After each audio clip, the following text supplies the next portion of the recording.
Properties of matrix addition. These properties are very similar to algebraic properties. The first one is the commutative property of addition. So the commutative property of addition basically tells you that no matter what order the matrices are in, they would add up to become the same solution.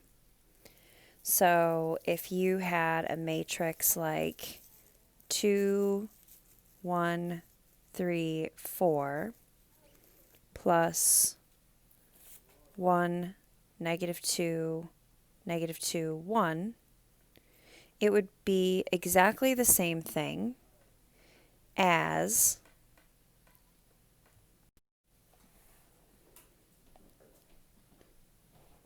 1, -2, -2, 1 plus 2, 1, 3, 4. So order doesn't matter.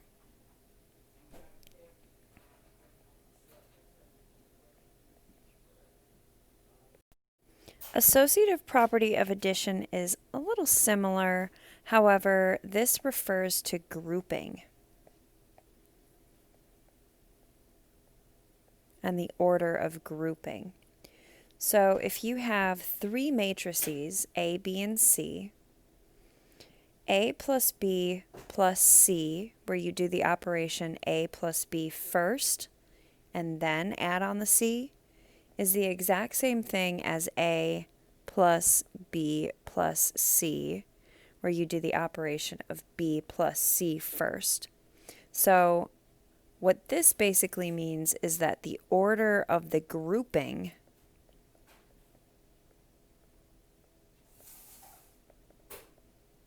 of addition doesn't change the outcome.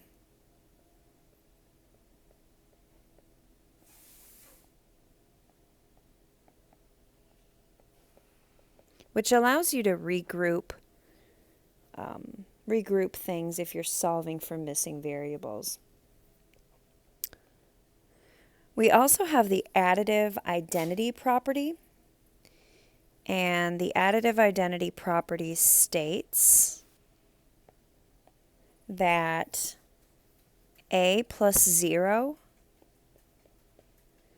equals 0 plus A equals A. So if you have a matrix such as 2, 5, -3, 0, you can add another matrix that consists entirely of zeros, and you can have an output that is exactly what you started with. And this may seem like it doesn't matter right now. It may seem like, well, what am I ever going to use that for? But when we get to solving matrices, you'll see when we use this. And then the last one is the additive inverse property.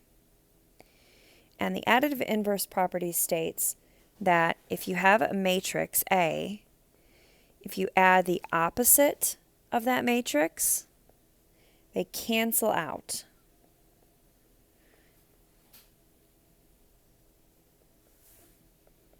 To become 0.